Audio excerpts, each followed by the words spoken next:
Why do I keep harping on this auction.com website? I can't harp on it enough. I agree, Donald, but you need to tag it to some. Donald said $5 Starbucks card. I'm not opposed to actual gifts. There is a value to gifts and cash. He opened up for an hour about his life. His wife passed away from ALS. Strong connection. Right. And you genuinely want to help him, right? Doesn't matter what the outcome is. Right. He has a right. You provided a provided value that his other agent didn't help for him. Right. So you've got social proof. This is what the other person was doing. This is what Pete's doing. Doug, same thing, right? I met with all these people. It's why I still go out and I try to meet people like yourself. If I had told any of you that there were 9 people in San Francisco that have lost their house, oh, well, it's just those. Here's the cynic response, right? Same thing with La Jolla. Well, it's just those 6 people. Okay, maybe it is. But that's not the case. If you can get in and you can meet with them at all, open up Mega.Realty. Like, you guys should all have this account. It's free. It might ask for your credit card, but you don't have to buy anything on it, right? Let's go. There are 6 more behind the current 6. Yeah, I agree. There are at least. And Doug, I'm going to show you the conversion, right? So let me reduce this. Way too big.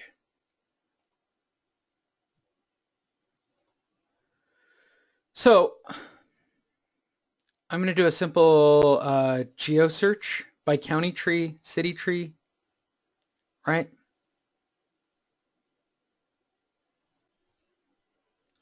What is it? It's San Francisco County, right? Obviously. Add. Okay. And I'm going to include that. Here's an easy printout for you to take. You could just print it out. You don't need to get the names of everybody involved. What you're after is property situation.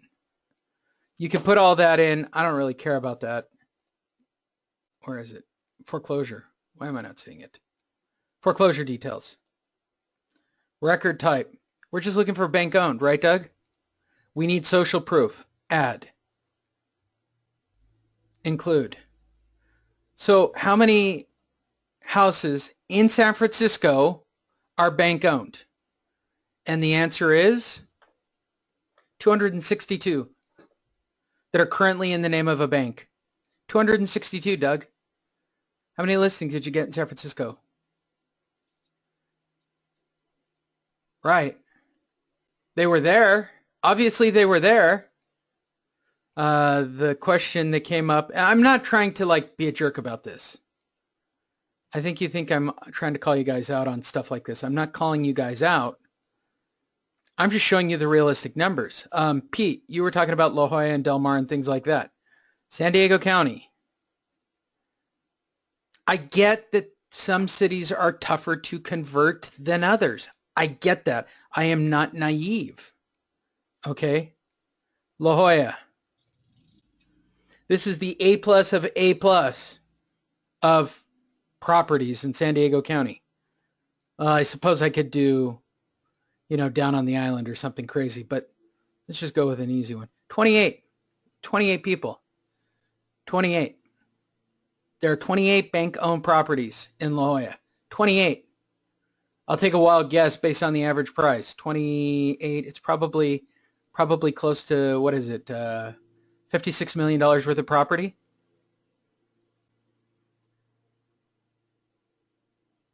Good. It's about the data. What I'm showing you, if you guys were homeowners, okay, here's the question, Kay. Looking at this data, give me your city, Kay. What city? Give me a specific city. And think like a homeowner. Doesn't happen here, doesn't happen to me, doesn't happen, period. San Jose, perfect city. I already know the answer for San Jose, actually, but that's okay.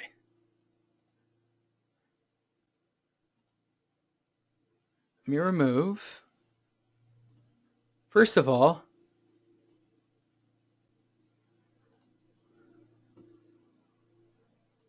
keep hitting the wrong button. California, San Jose is what? It's not Madera. What county is it? Why can't I think of it? It's like Calaveras or something ridiculous, right? What? It's Santa Clarita. Thank you. I knew that. You didn't have to help me. Sorry. I amused myself.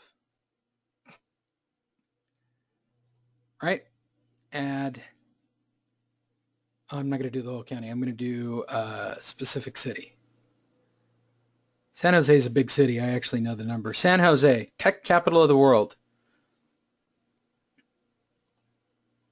How much of a breakdown does it do on San Jose? Yeah, okay. San Jose. And we could do it straight into some of those ridiculous cities as well, right? Include. By the way, Fatima, Kay, all of you in San Jose could all do it, and here's why. Look closely at the number. I already know what the number is going to be. It's going to be enormous. 296. That's an insanely high number for one city. You couldn't single-handedly list 296 properties of the course of this year. These are still listed as bank-owned. That's the staggering part, right? So even when I'm working in my own city, now here's the question, Kay. As a cynic, right? I've showed you the 296 bank-owned properties.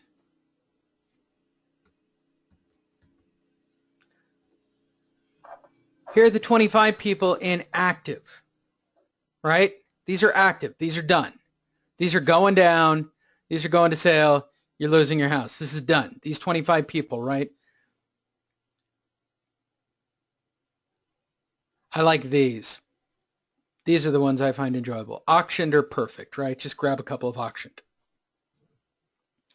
As a cynic working on a loan mod, and you believe that the bank just hands out money and they hand out loan mods, have I created enough value for you to only do one thing?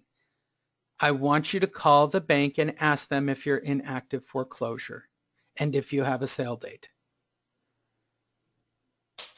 That's what you're after. Your move is to get them to be in active foreclosure. We're unique. The Monster program is unique, right? You're not overcoming the loud, spammy, hey, hire me advertising that every other real estate professional on the planet does. The Monster is permission-based. They call you, they schedule an appointment on your time for information regarding their foreclosure. That is why I'm able to guarantee face-to-face results, because the process works. It works. It just works. When it doesn't work, it's because of data, or the tag didn't go up, or the marketing piece didn't go physically on the property. But I'm always getting face-to-face results. Realize that people are paying literally $5,000 to $10,000 per month to meet with people who fill out web forms. You guys get that, right? Like the people in your offices. Fatima's in a fairly big office with a lot of big time hitters. There are people in that office sending out $5,000 worth of mailers. They're sending out awful emails. They're buying funneled leads from one of those click service, be it Zillow or one of the others, right? For buyers, as though we have an issue finding a buyer in this market. The Monster is incredibly unique. You put up 36 of these tags, you're going to get about 3 to 5 face-to-face appointments. So where's the breakdown? I will tell you the number one breakdown. You guys don't put up tags, or they're not going into a location where they can see the marketing piece when you put it on the property. then you have to physically go on that appointment and build a relationship and build credibility. And you have to use social proof. You need a website like auction.com with you and show them other people. This is social proof. Your neighbors, and use those terms, Kay. Your neighbors over at 3157 Percival. I met with them. Funny thing, they told me the same story you're telling me. They had an attorney. They're working with the bank. In fact, they're with your bank, Wells Fargo, same people. They said, no, we don't need help. I begged and I pleaded with them at the front door just to make a phone call. No, we're not in active foreclosure. I handed them a copy of their sale notice. We're not. My attorney told me so. We're this, we're that, we're the other. You guys get the story, right? And I'm going to tell you why it's not a lie. The only one who might have an ethical issue here is maybe Pete in the discussion. Rest of you, I'm going to explain my ethical position on this. Sometimes I have met with the people that are on auction.com. Most of the time I have not. Depends on how frequently I'm putting up tags. Would we all agree that all of these people believe the same thing as the homeowner you're meeting with, that have all lost their house? If you've gone on appointments, you already know this, right, Doug? Every person you met is singing the same story. And there are only two stories. One, this isn't really happening. Or number two, I got it all taken care of. Right? So if everybody is singing the same story, guess what? They're all singing the same story. So you need to build, this is a neuromarketing thing. You need to create a social, like beyond yourself. You're just somebody who randomly showed up at the door. You have position. The monster gives you better position. You guys should be getting a general, like a real conversation should be about 20 to 30 minutes the first time if you've done it correctly and you get them to open up. Pete got an hour out of his. Why? Because Pete genuinely wanted to help him. You couple that with social proof, which he got on accident by the other realtor not doing anything, right? That's social proof. That is the experience of why it works. Yeah, true, Doug. Getting acceptance of reality is the biggest hurdle for the front door. Right. So take some social proof, Doug.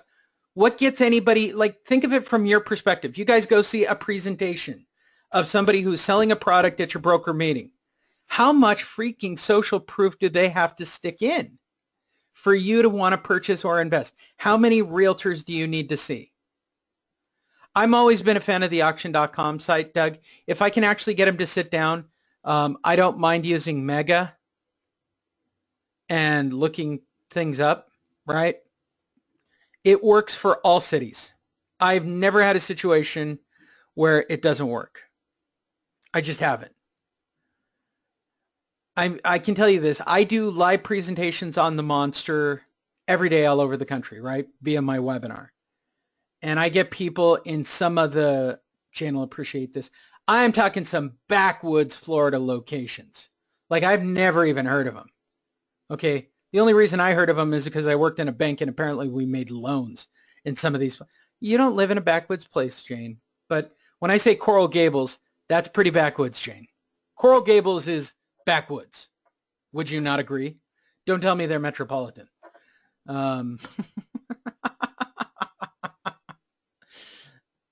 But there are real estate agents in those markets. So I need to create social proof for these people, right? I need to, and I also need to show them that there are actual people in distress in those cities.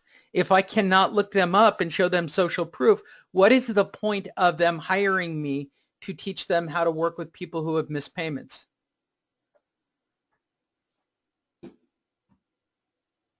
Sales are sales. Me selling the monster, me selling an email marketing program, me selling toilet paper. Okay? Let's go to the basics of watching a commercial on toilet paper or paper towels. What do? The leading competitor in a ball and how much it soaks up, and ours and how much it soaks up. That's supposed to resonate with you and sit in your brain so that when you go to the market, you want the one that picks up more liquid as a paper towel. So my question is, Kay, Doug, Anyone. Doug's learned, I think Pete's learned this a lot lately, right?